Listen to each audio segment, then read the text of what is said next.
노무현 정부 시절에 마시고. 네, 간단하게 할게요. 노무현 정부 시절인 예. 2006년에 6세 이하 어린이에게 무상 입원비 본인 부담 면제를 했습니다.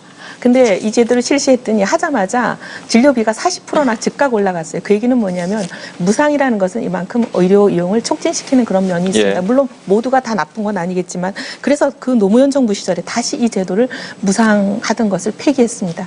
이 사례가 예. 여러 가지를 시사한다고 예, 봅니다. 노 의원님? 예, 그 뭐 무상하면 자꾸 남용된다고 너무 그런 점을 너무 강조하시는데 뭐 우리 저 산소가 무상이지 않습니까? 그렇다고 해서 호흡 그렇게 숨 가쁘게 하는 사람들이 많습니까? 저는 너무 그 걱정할 문제는 아니라 보고요. 2008년도 기준으로 우리나라 건강보험을 내는 총액이 24조입니다. 그런데 민간 의료보험 시장의 시장 규모는 33조입니다. 지금 현재 우리가 보장성이 60% 정도에 불과한 상태에서 민간 의료보험 이 사보험에 이렇게 기대는 이 비율이 굉장히 높거든요. 지금 가구당 민간 의료 보험료가 월 평균 20만 원 정도씩 되고 있습니다. 그렇기 때문에 보장성을 높임으로써 민간 의료에 대한 어떤 의존도를 갖다 낮추게 되면 사실상 어떻게 보면은 추가로 부담하는 돈이 민간 의료 보험을 절약하는 돈보다는 적다라고 분명히 말씀드릴 수 있고요. 제가 필요한 재원이 14조 정도 추가로 든다고 했지만 그 중에서 우리 국민들이 부담해야 될 돈은 6조 5천억 정도로 지금 계상을 하고 있고 그중에 상위 30%가 3조 8천억 정도를 갖다가 부담을 해야 된다고 본다면은 1인당 11,000원 정도입니다. 그러니까 10,000원 정도를 더 부담하고 세대당 가구당 약 28,000원 정도를 더 부담함으로써 90% 정도의 보장성을 얻게 되면은 그로 인해서 절약되는 민간 의료 보험이 훨씬 더 많다라는 말씀을 분명히 좀 드리고 싶고요.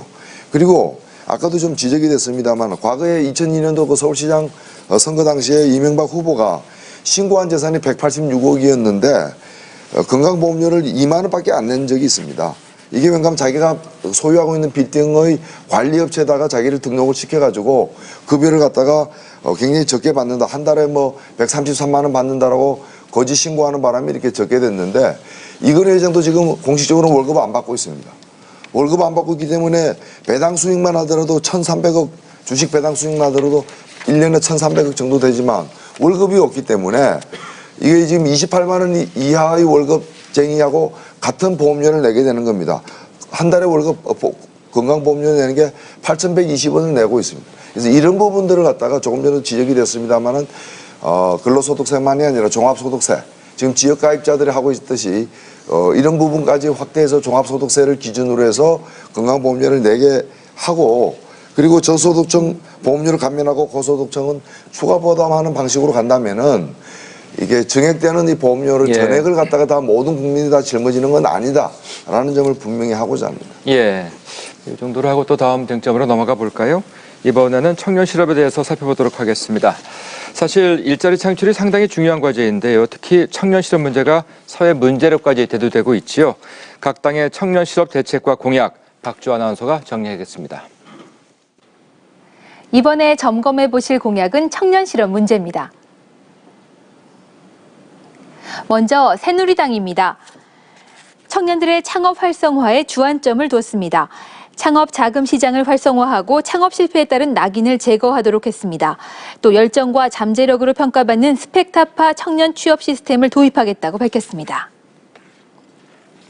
민주통합당은 일자리 나눔 정책을 지향했습니다.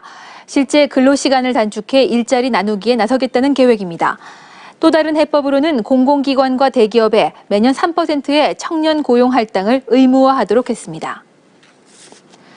자유선진당은 청년 신규 고용 지원 제도를 신설하기로 했습니다. 기업이 31세 미만 청년을 정규직으로 채용할 경우 최저임금의 일부를 차등 지원하겠다는 것입니다. 또 콘텐츠 산업과 벤처기업을 집중적으로 육성하겠다고 강조했습니다. 통합진보당은 청년 실업 문제의 해법으로 청년 일자리 창출 5대 핵심 전략을 제시했습니다. 노동시간 단축, 사회 공공서비스 확대, 공무원과 교사 증원, 청년 창업 지원, 공공부문과 대기업의 5% 청년 고용 의무 할당제를 강조했습니다.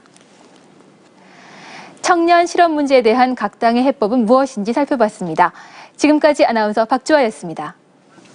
네, 박주아 아나운서 수고하셨습니다. 이번에는 통합진보당부터 질문 시작하겠습니다. 황 교수님. 예, 그 노동 시간을 단축해서 일자리를 나눠야 된다는 얘기는 우리가 그동안 10수년 동안 계속 해온 얘기입니다. 그런데 문제는